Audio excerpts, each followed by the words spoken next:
नमस्कार बच्चों। संस्कृत विषय में आप सभी का स्वागत है। आज हम लघु सिद्धांत कौमुदी के कारक विभक्ति के चैप्टर को पढ़ेंगे। कारक विभक्ति के प्रथमा और द्वितीय विभक्ति के सूत्र हम पढ़ चुके हैं। आज हम जानेंगे तृतीय विभक्ति को। तृतीय विभक्ति के लिए सूत्र है साधक तमम करणम। साधक तमम समझने के लिए हमें दो शब्द समझने पड़ेंगे, साधक और साधक तमम। साधक किसको कहते हैं? क्रिया की सिद्धि में जो सबसे अधिक सहायक कारक हो उसकी हम करण संज्ञा कहते हैं, यानी कि उसको हम करण कारक कहते हैं। क्रिया की सिद्धि का मतलब क्या है? क्रिया को संपूर्ण सफल बनाने के लिए, क्रिया को सक्सेस करने के लिए, वर्ब को सक्सेस करने के लिए जो सबसे ज्यादा हेल्पफुल होता है उसे हम क्या कहते हैं? करण कारक। तो साधक होता है हेल्प होना है, और साधक तमम जो सबसे ज्यादा हेल्पफुल है। जैसे कि हम एग्जाम्पल के लिए कहते हैं कि टीचर ने कहा कि बच्चे मेरी जो नोटबुक है स्टाफ रूम में रखी हैं, वहां से आप यहाँ ले आओ, ठीक है, और यहाँ पर आकर आप डिस्ट्रीब्यूट कर दो। तो टीचर ने बच्चे से कहा कि बच्चे ये नोटबुक डिस्ट्रीब्यूट कर दो। क्लियर? तो बच्चा जो है हाथ से नोटबुक डिस्ट्रीब्यूट कर रहा है। तो यहाँ पर जो नोटबुक डिस्ट्रीब्यूट करने में सबसे ज्यादा हेल्पफुल क्या है उसके लिए? कॉपी है उसके पास, वो बच्चा खुद है, लेकिन जब तक वो हाथ से नोटबुक किसी बच्चे को नहीं देगा तब तक उसका कार्य पूरा नहीं होगा। तो हैंड उसको यूज करने पड़ेंगे ना, नोटबुक उठाने में, नोटबुक डिस्ट्रीब्यूट करने में। तो यहाँ पर हैंड से डिस्ट्रीब्यूट कर रहा, हाथ से डिस्ट्रीब्यूट कर रहा है, तो हाथ से जो है वो साधक तमम होगा, मतलब सबसे ज्यादा हेल्पफुल। तो सबसे ज्यादा हेल्पफुल कारक कौन सा हुआ? हस्तेन, हाथ से नोटबुक डिस्ट्रीब्यूट करता है। तो साधक तो है कि क्रिया की सिद्धि में, यानी कि वर्ब को सक्सेस होने में जो हेल्पफुल है वो कारक है, लेकिन जो सबसे ज्यादा हेल्पफुल है उसे हम करण कारक कहते हैं। जैसे कि मैं पेन से लिखती हूं, तो मेरे लिखने में सबसे ज्यादा मुझे क्या चाहिए? पेन चाहिए, ठीक है। जब तक मेरे हाथ में पेन नहीं होगा मैं नहीं लिख पाऊंगी। तो पेन से लिखती हूं, तो यहाँ पर पेन से तृतीया विभक्ति है, से के द्वारा ही करण कारक है। तो करण कारक की डेफिनेशन है साधक तमम करणम।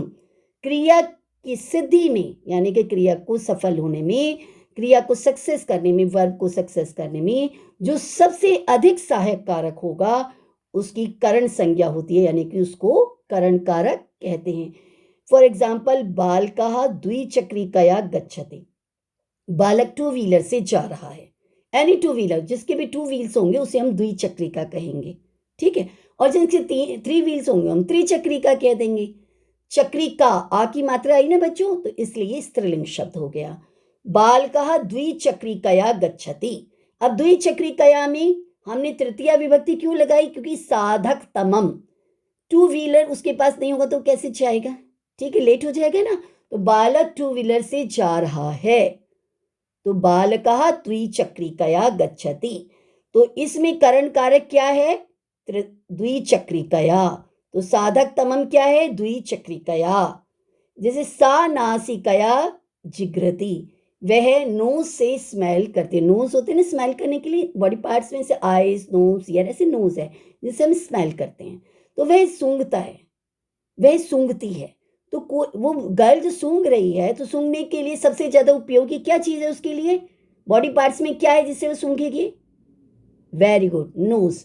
तो नोज जो है यहाँ पर नासिका वर्ड है, नासिका का तृतीय विभक्ति एक वचन बनता है नासिकया। सा नासिकया जिघ्रति। जिघ्रति का अर्थ होता है बच्चों स्मेल करती है। अर्जुना हस्तेन फलानी वितरती। अर्जुन एक बच्चा है, हस्तेन हाथ से, फलानी फलों को, वितरती डिस्ट्रीब्यूट कर रहा है। तो यहाँ पर अर्जुन हस्तेन, यहाँ पर हस्तेन शब्द जो है वो तृतीय विभक्ति है, क्योंकि ये साधक तमम है, सबसे अधिक हेल्पफुल कारक है। तो इसलिए इसको हमने क्या कहा? करण कारक। रमेशा जलेन मुखम प्रक्षालयति। रमेश पानी से मुंह को धोता है। प्रक्षालयति, धोता है। किससे धो रहा है? पानी से धो रहा है। किसको धो रहा है? मुंह को धो रहा है। तो रमेशा इस कर्ता, जलेन इज करण, मुखम इज कर्म और प्रक्षालयति इज क्रिया। तो ये जो प्रक्षालयति क्रिया है, धोता है, इसके लिए मुंह को धो रहा है, तो इसके लिए धोने के लिए सबसे ज्यादा चीज क्या चाहिए? साबुन भी है, सब कुछ भी है, लेकिन जब तक पानी नहीं होगा मुंह नहीं धुल पाएगा। तो इसलिए जलेन शब्द में तृतीया विभक्ति लगाई गई है। अब है कर्तृकर्णयोस् तृतीया। कर्तृकर्णयोस् तृतीया, कर्ण में तो आपने समझ लिया साधक तब हम कर्ण होता है, लेकिन यहाँ पर कह रहे कर्ता में भी तृतीया लगाएंगे। अभी हमने क्या लगाया बच्चों? देखो, कर्ता में हमने लगाई थी प्रथमा विभक्ति, बाल कहा शब्द में प्रथमा विभक्ति लगी थी ना यहाँ पर, और यहाँ पर करण कारक के कारण यहाँ पर तृतीया विभक्ति लगा दी थी हमने। लेकिन ये जो नेक्स्ट सूत्र हमारा आ रहा है, ये हमसे कह रहा है कि अनुक्त कर्ता और करण में तृतीया विभक्ति होती है। अनुक्त कर्ता जब कर्ता प्रधान नहीं होता है। रामा फलम खादति, राम फल को खाता है, तो कौन खा रहा है? राम खा रहा है, तो राम प्रधान था। अब आप सोचेंगे कि मैम ऐसा भी कभी होता है जब कर्ता प्रधान नहीं होता? हाँ, होता है। एक्टिव पैसिव वॉइस, वाच्य का मैं एक वीडियो बना चुकी हूँ बच्चों, इसी संस्कृत विषय की ग्रामर की प्लेलिस्ट में एक मैंने इसमें प्लेलिस्ट बना रखी है बच्चों, इसमें ग्रामर की एक प्लेलिस्ट है जिसमें वाच्य नाम से आपको एक वीडियो मिलेगा, ठीक है? उसको आप ध्यान दीजिएगा, उसको देख लीजिएगा जिन्होंने नहीं देखा है।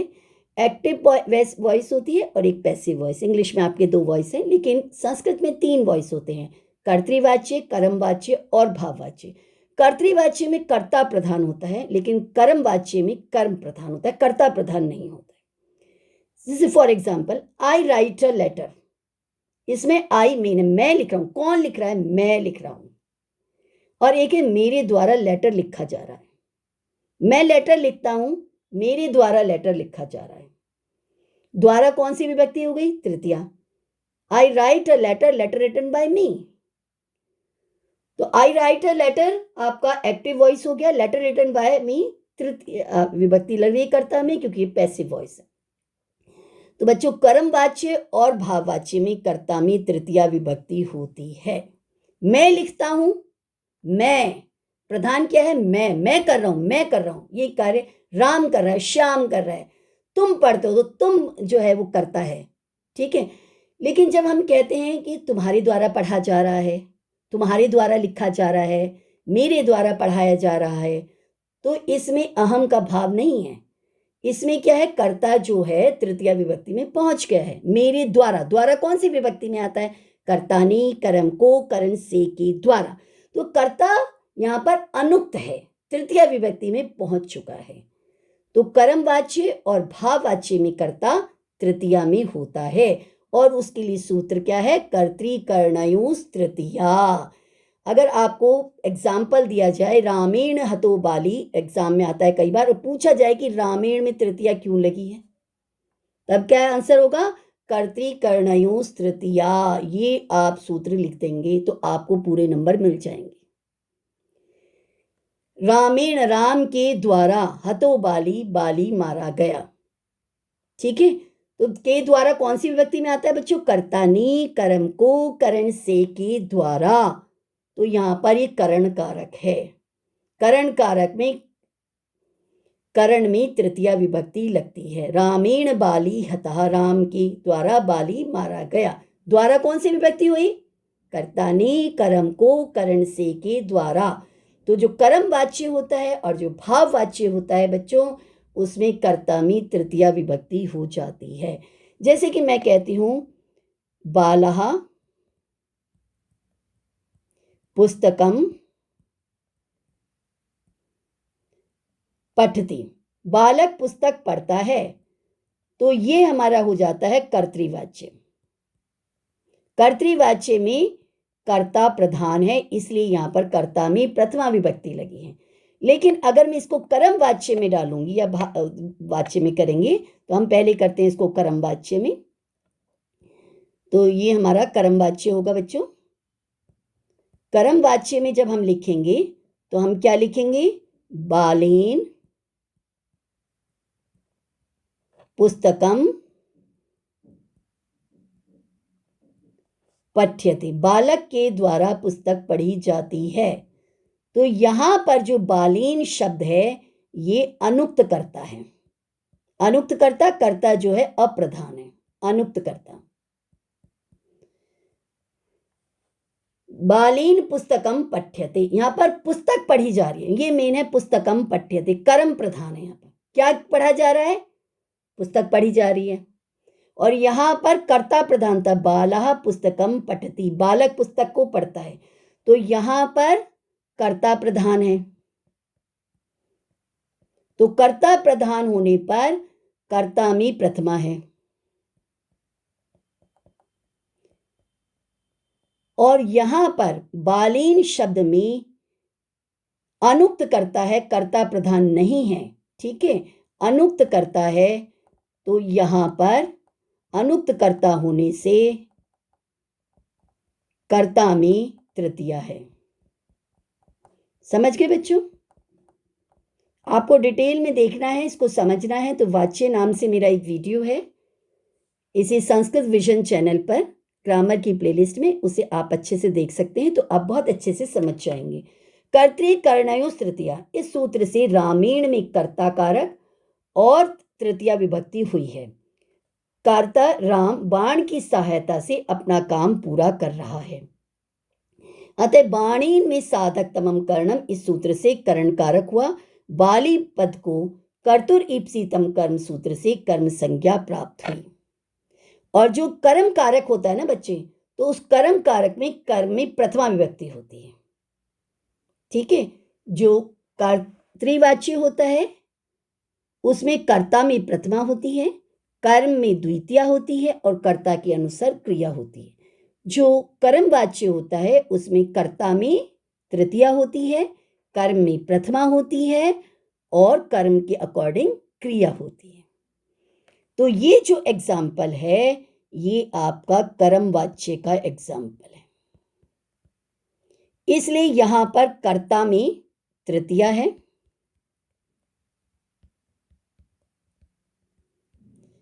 ये जो कर्म है इसमें प्रथमा है और कर्म के अकॉर्डिंग क्रिया चल रही है। समझ में आ गए बच्चों? डिटेल में देखना है तो मेरा वीडियो देख लीजिएगा, तो आपको सब समझ में आ जाएगा। अब जैसे रामेण लेखा लिख्यते, राम के द्वारा लेख लिखा जा रहा है। राम लिखता है, जैसे हम कहते हैं रामः लिखति, रामः लेखम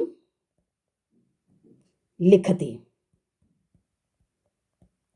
तो इसमें कर्ता प्रधान है, कर्ता प्रधान है, तो इसलिए कर्ता में प्रथमा है। कौन लिख रहा है? राम लिख रहा है। और लेखम किसको लिख रहा है? कर्म में द्वितीया है, कर्ता ने कर्म को पढ़ते हैं ना।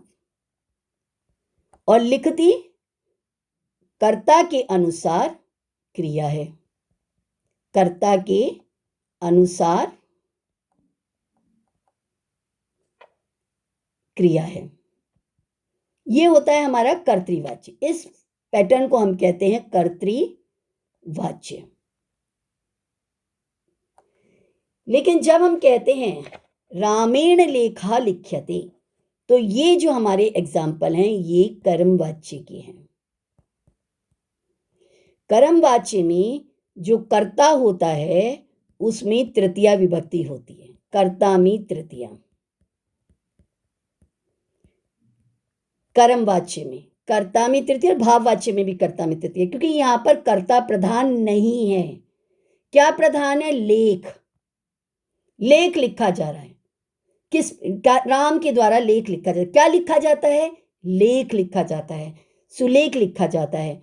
तो ये जो लेख लिखा जा रहा है ये लेख है इंपॉर्टेंट, ये प्रधान है और कर्ता प्रधान यहां पर नहीं है।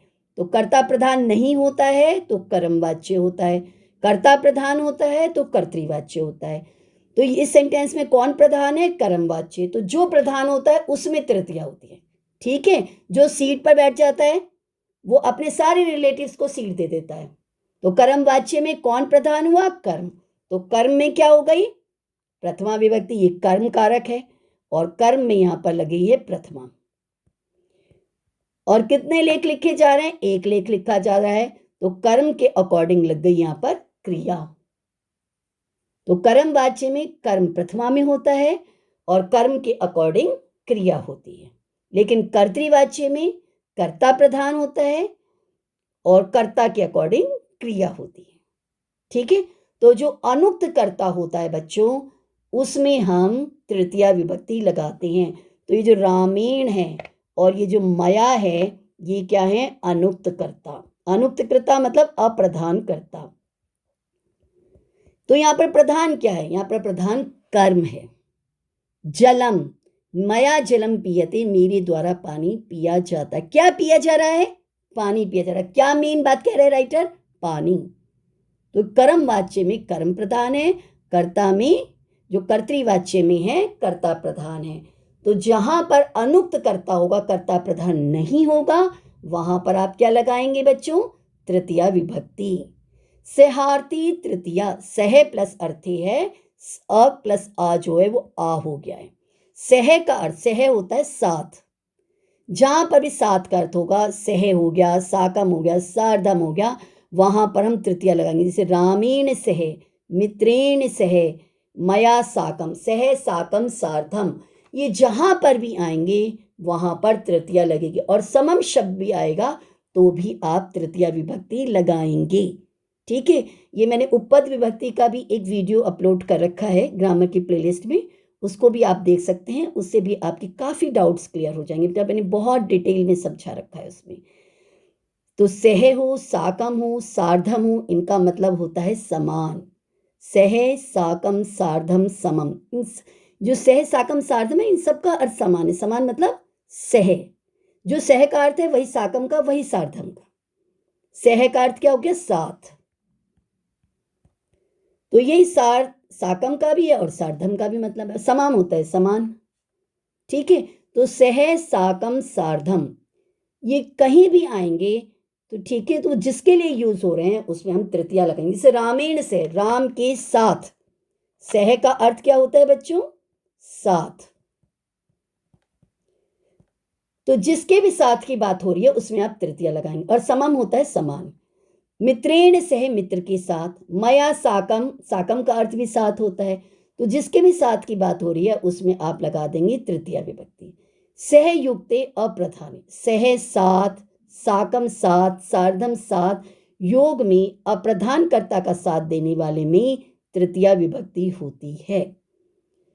रामेण से, जब कर्ता तृतीया में है तो यानी कि कर्ता अप्रधान है, अनुक्त कर्ता है, तो अनुक्त कर्ता में तृतीया होती है सह साकम सार्धम के कारण। यहां अप्रधान कर्ता क्या, प्रधान कर्ता क्या है? सीता।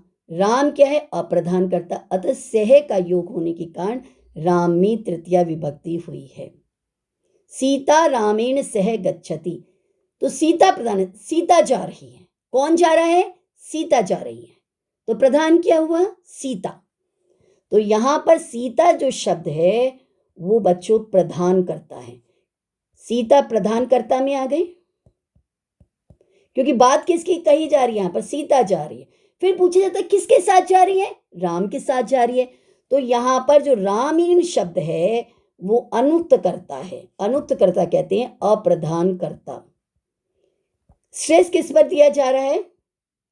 सीता पर। पूछा कौन जा रहा है? सीता जा रही है, तो सीता जाती है, सीता इस कर्ता, जाती है इस क्रिया। अब किसके साथ जा रही है? तो ये हो गया करण कारक से साथ, किसके साथ जा रही है? तो यहां पर अप्रधान कर्ता राम है, इसलिए रामेण में तृतीया विभक्ति लगी है। समझ के बच्चों? तो सहयुक्ते प्रधाने, ये जो सूत्र है सहयुक्त प्रधाने, इस सूत्र के कारण रामेण में तृतीया विभक्ति लगी है। सह युक्ते अप्रधाने, ये शब्द है यहां पर, सह युक्ते और अप्रधाने। प्रधान होता है मेन, ठीक है, मेन नहीं है यहां पर, मेन कौन है? सीता, तो सीता में प्रथमा लगी है। जब कर्ता प्रमुख होगा, मेन होगा, तभी उसमें प्रथमा लगेगी, अदरवाइज उसमें तृतीया लगेगी। तो कर्तृवाच्य में कर्ता प्रथमा में और कर्मवाच्य और भाववाच्य में कर्ता तृतीया में होता है। प्रकृत्या आदि भी उपसंख्यानाम। प्रकृति किसी का स्वभाव है, किसी की जाति है, तो स्वभाव आदि में प्रकृति कहते हैं स्वभाव को। किसी का, जिसे हम कहते हैं ना इसका नेचर ही ऐसा है, नेचर को हम हिंदी में प्रकृति कहते हैं ना। तो कोई नेचर से स्वीट होता है और कोई नेचर से बहुत ही रूड होता है, कोई नेचर से स्वार्थी होता है। तो प्रकृति से, जाति से, गोत्र से तो उसकी पहचान हो रही है। तो जिससे जिसकी पहचान हो रही है ना, तो से के द्वारा में क्या हुआ, तृतीया, तो करण कारक हो गया। जैसे रामः प्रकृत्या दयालु, राम प्रकृति से दयालु यानी कि स्वभाव से दयालु हैं, तो इसमें से के द्वारा तृतीया हुई ना। सोमदत्तः प्रायेण याज्ञिको अस्ति। सोमदत्त जो प्राय याज्ञिक है, याज्ञिक होता है हवन करने वाला। तो हवन करने वाला है, उसको हवन करना बहुत अच्छा लगता है, स्वभाव ही है उसका कि चलो बर्थडे है तो एक हवन करा लिया जाए, मैरिज एनिवर्सरी है तो हवन करा लिया जाए, न्यू ईयर आया तो हवन करा लिया जाए। सह सुखेन जीवति, वह सुख से जीता है। तो किससे जी रहा है, सुख से। जहां पर भी से के द्वारा अर्थ होता है वहां तृतीया होती है। गोत्रेण गार्ग्यो अस्ति, वह गोत्र से गार्ग्य है। गार्ग्य है, गार्गी ऋषि जो होते हैं गार्गी, उनके नाम से एक गोत्र है, ऋषि गोत्र से गार्गी है। तो गार्ग्यो अस्ति, सह गोत्रेण गार्ग्यो अस्ति, गार्ग्यो अस्ति, ये होना चाहिए। ये क्या है, गूगल की शरारत है कि हम टाइप कुछ कर रहे हैं और टाइप उसने कुछ कर दिया, तो वर्ड बनेगा गार्ग्यो अस्ति। गार्गी है गोत्र से। सा दुखेन जीवते, अब किसी गोत्र से, वह गोत्र से क्या है, वह जाति से बाय कास्ट क्या है, तो बाय इस से के द्वारा, बाय भी द्वारा ही होता है ना बच्चों, तो जहां पर भी से के द्वारा होगा तृतीया विभक्ति लगेगी। स दुखेन जीवती, वह दुख से जीता है। सिंह स्वभावेन मनस्वी भवति, सिंह स्वभाव से मनस्वी होता है। ठीक है, स्वाभिमानी होता है ना सिंह, शेर। तो ये समझ में आ गया। तो स्वभाव अर्थ में भी तृतीया विभक्ति होगी, जाति अर्थ में भी किसी की किसी से पहचान होती है तो आप तृतीया विभक्ति लगाएंगे। कार्य समाप्त होने पर अपवर्गीय तृतीया, अपवर्ग होने पर यानी कार्य समाप्त होने पर तृतीया विभक्ति लगती है। फल प्राप्त होने पर, कार्य समाप्त हो जाएगा तो फल मिल जाएगा, तो अपवर्गीय तृतीया, फल प्राप्ति पर, कार्य समाप्ति पर तृतीया होती है। जैसे सवर्षेण व्याकरणम अपठत, उसने 1 साल में ग्रामर कंप्लीट कर ली, 1 ईयर लगा और उसे पूरी ग्रामर आ गई, तो उसमें कार्य पूर्ण हो गया, इसलिए उसमें तृतीया लगी है। ठीक है, सूत्र क्या है, अपवर्गीय तृतीया। अयम चतुर्भि वर्षै गृहं निर्मितवान, इसने 4 सालों में घर बना लिया। तो कितने साल लगे, 4 साल लगे, लेकिन घर पूरा बन गया ना, तो इसलिए यहां पर चतुर्भि वर्षै में तृतीया लगी है। अपवर्गीय तृतीया क्या का मतलब है, कार्य समाप्त होने पर, मतलब उतने टाइम पर कार्य समाप्त हो जाता है, कार्य सक्सेस हो जाता है। जैसे इसको मूवी बनाने में 2 साल लग गए, तो 2 साल जो शब्द है इसमें हम तृतीया लगाएंगे क्योंकि मूवी कंप्लीट हो गई। समझ गए बच्चे? तो ये हमें इस तरह से पता होना चाहिए। तो बच्चों ये मेरा हेतु तृतीया, हेतु तृतीया क्या होता है, हेतु में, कारण में तृतीया लगती है। जैसे स कष्टेन रोदिति, वह कष्ट से रोता है, रीजन है, किस रीजन से काम हो रहा है, से के द्वारा तृतीया होती है ना, जहां पर भी से के द्वारा ना वह तृतीया है। रमेशा अध्ययनेन नगरे वसति, रमेश अध्ययन के कारण से नगर में रहता है, किस कारण से रहता है, से के द्वारा तृतीया होती है। विद्या यशः भवति, विद्या से यश होता है, यानी कि विद्या के द्वारा यश होता है। हेतु मतलब हेतु शब्द है, हेतु तृतीया मतलब हेतु होने पर तृतीया लगती है। तो ये हेतु शब्द का सप्तमी विभक्ति एक वचन बनता है हेतु। ठीक है, हेतु होने पर, कारण होने पर तृतीया होती है। ये कष्ट यहाँ कारण है ना, कष्ट से, अध्ययन से, विद्या से, ये रीजन है, क्यों रो रहा है, कष्ट से रो रहा है। कैसे यश मिल रहा है, विद्या से मिल रहा है। किस कारण से, किस कारण से नगर में रह रहा है, पढ़ाई के कारण से रह रहा है। ठीक है बच्चों, समझ में आया? ऊन वारण प्रयोजन अर्थेषु तृतीया। ऊन होता है कम, वारण होता है मना करना, प्रयोजन मतलब कोई खास प्रयोजन होता है किसी का, ठीक है, पर्पस होता है। तो इन अर्थों में भी हम तृतीया लगाते हैं। जैसे हमने कहा पादोन शब्द करते हैं ना समय में, पादोन पंचवादनम, पादोन षडवादनम, तो ऊन होता है कम होना, कितना कम है। तो ऊन अर्थ में यानी कि किसी से कोई चीज कम है। जैसे 20 में क्या है कि 20 काउंटिंग हो जाएगा लेकिन अभी एक कम है, तो एक कम है तो यानी ऊन। ऊन मतलब कम होना, लेस होना। और वारण होता है मना करना, और प्रयोजन होता है बच्चे पर्पस। इन सभी अर्थों में हम तृतीया लगा। धनेन किम भवति, धन से क्या होता है, ठीक है। तो ये क्या है कि क्या है इसका क्या प्रयोजन है, ठीक है। धन से क्या होता है, धन से क्या आपका है, ठीक है। सद्व्यवहारेण अपि यश, सद्व्यवहार से भी यश होता है। तो प्रयोजन आ रहे हैं ना। अत्र मोदक ही प्रयोजनम नास्ति, यहां पर लड्डुओं से कोई प्रयोजन नहीं है। बच्चों समझ में आया आपको।